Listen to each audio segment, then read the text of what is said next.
Hi. I'm not here to write out some boring-ass introduction. You know what the video is about.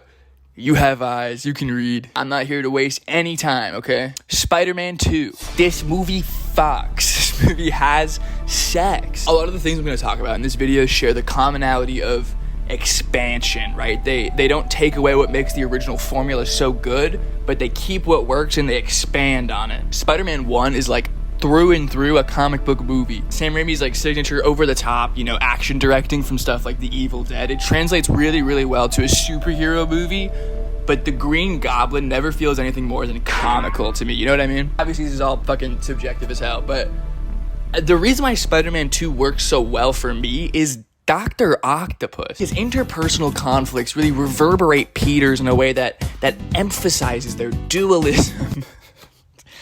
I'm fucking with you. We're here to have fun.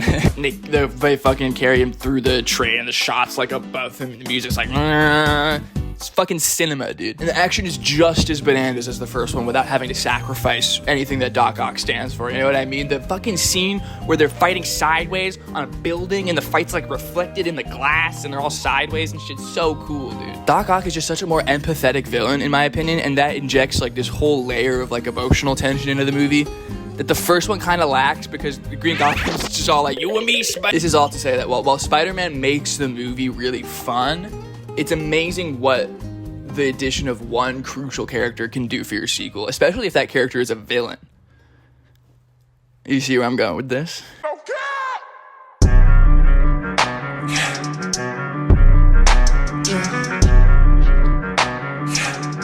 What a sick edit. Heath Ledger's Joker is shrouded in it's such mysticism, in part obviously due to his unfortunate and untimely death, but I also think The Dark Knight beat the whole superhero wave, and up until this point, imbuing your movie with so much dark cynicism was unheard of for superhero movies.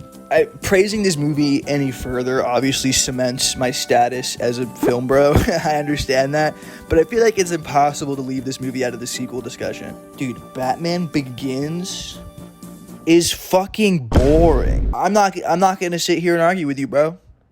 Power to you, bro. If you like it, power to you, bro. I don't power to you, bro. All I'm saying is Ra's al Ghul, infinitely more boring villain to watch cinematically than the fucking Joker, dude. There's no Dark Knight without the Joker. It's not Batman's movie, it's his movie. And maybe, in hindsight, the sheer legacy that performance has, right, probably impacts how we feel about the movie today. But even if that's the case, I think that's valid. It's so fucking good, dude. Good movie, good sequel, good villain, good luck, have fun, good game, good burger. This is the part of the video where I get the Godfarter Part 2 out of the way. It's a good sequel. Let's move the fuck on. I'm already running out of creative ways to film myself. And I'm squatting in my bathtub. The Empire Strikes Back. This is a fucking sequel, dude. If New Hope is your favorite Star Wars movie, fuck you. There's 2 people on the planet that are offended right now. If Empire Strikes Back is not as good as it is, Star Wars is not what it is today, my guy. I don't have the stats for that, but I'm right. Sources, trust me, bro. Lando Calrissian, Hoth, Luke, I am your father. Bro, Yoda? I'm not gonna sit here and analyze this. We all know what's good. At least we should.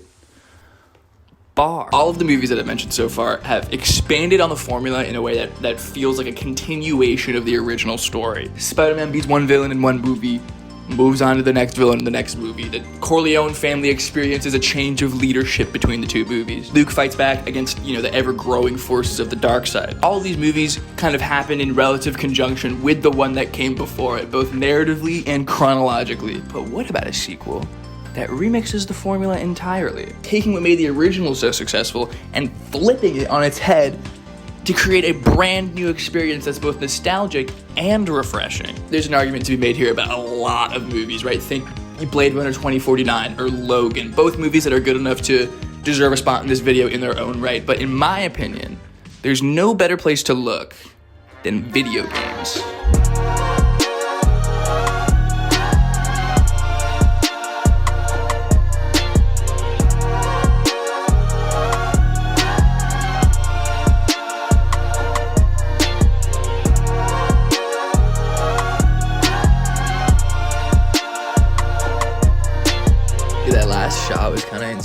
right? Kind of proud of that one. I was just editing it and it's like, damn. Also, that was like maybe 3.5 weeks ago. Spider-Man 1 and 2 they're apples and they're oranges. You know what I mean? They're two distinct movies from one another, but at the end of the day, they're both fruit, right? They're both Sam Raimi action comic book superhero movies. This is especially true, I think, of movies like Godfather and Batman, right? Because they carry on the tones and the themes of the original movie. Portal 1 and Portal 2, they're like apples and the HP Inkjet 6000E series printer. Portal 2 feels like a complete rework of what makes Portal 1 so special. I replayed, my hair is fucked right now. I just took a shower, so it's all like down, whatever the fuck, who cares? I replayed both of these games last summer, back into YouTuber voice. I replayed both of these games last summer. Portal 1 took me 90 minutes. Portal 2 took me 6 hours. There isn't really one specific thing that makes Portal 2 like the definitive Portal experience for me, but rather they're just like a bunch of different contributing factors that make it the game to play. Just take a look at like the aesthetic differences between the two, right? Portal 1 is so sterile and clinical. It's clean. It's a very clean game. In Portal 2, Aperture Laboratories is like dilapidated, right? It's overgrown. It's rusty, which makes these like little clean sections of the game way more visually striking. But even aside from the visuals, even the game mechanics are so incredibly expanded, bro. The light bridges, the fucking beams, the lasers, the gels in this game. There are so many new ways to go about actually like playing out these puzzles in test rooms, and it's all against the backdrop of an actual story. Portal 2 might be the greatest lore expansion ever. The journey that Chell goes on from just like being like a little test subject in the first game to uncovering the roots of old Aperture and like the origins of GLaDOS, it's remarkable in my opinion. On top of everything too, this game is fucking funny, bro. Stephen Merchant as Wheatley kills it, bro. Holy shit. The point I'm trying to make here is that I think there are very, very few sequels that for me are on the same level as being as successful of a sequel as Portal 2 is. In any medium, let alone video games. Everything, it uproots Portal 1, takes what works with it, the portals, and expands it outward in almost every single way. There are great examples of sequels that remix aspects of the formula, right? Think about like BioShock Infinite. The gameplay and the mechanics of that game are the same as in the first game, but they throw you into a completely different fucking world. Rapture and Columbia, they're both based in kind of the same old-timey America consumerist aesthetic, right? But they could not be more visually different worlds. Team Fortress 2, the opposite example, right? Valve takes the gameplay mechanics of Team Fortress 1 and refines them into like arguably the most prolific shooter of the past fucking decade, dude. So aspects of the formula remix for sure, but in my opinion, none of these sequels are as drastic of a change as Portal 2. So, where does that leave us? I'll tell you where that leaves us.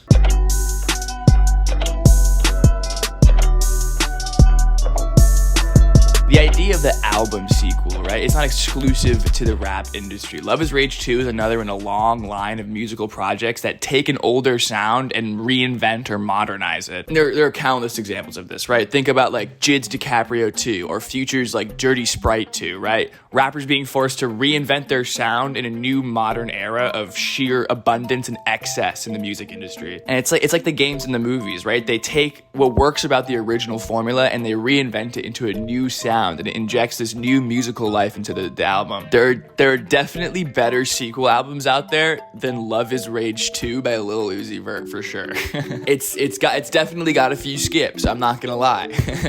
But for me, this album kind of marks the turning point in an artist's career or a key moment of evolution. And I think musical artists have a lot less pressure and expectation on them to make sequels as opposed to like movies and games and stuff, or at least have less pressure to have as much cohesion with the original material. Artists aren't really pressured to make a sequel album if their shit's successful, you know what I mean? We don't need a Flower Boy 2 or a Currents 2. Any additions to their legacies would just honestly ruin what they have going on, you know what I mean? Whereas like every time I finish a TV show, I always hop on my phone and I'm like, yo, so-and-so, season 2, season 3, whatever.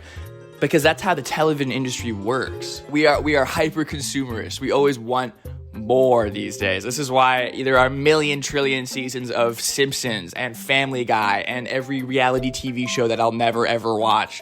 It's because, fuck less is more. Less is less, more is more. It's simple math. This is why things like jumping the shark exists, right? People don't know when to quit, especially in the American consumerist business model with entertainment, right? You gotta keep beating that horse until it stops spitting out money. It's business. This is why I have like the utmost respect for things that know when to end, things that only have like a season or two, right? Think about like Fleabag or like, you know, Maniac, shows that say everything that they need to say and then they just fuck off because they respect you as an audience member. Of course, this is not to say that you don't need a sequel, right? I mean, obviously I appreciate a good ending, or at least knowing when to end, right? But literally everything I've talked about so far would not have been possible if they just, you know, stopped at the first one because they thought it was good enough. I don't know, maybe these are all just mad ramblings, but I think I've said everything that I wanted to say on this topic. Maybe it's time that I know when to end, but who knows, right? Maybe good sequels, the sequel will come out someday. I don't know. You tell me. Thank you for indulging me in my ever so erratic thought process. I'll see you guys when I see you in whatever form I see you in. I'm going to end this video as quickly as it started. Goodbye.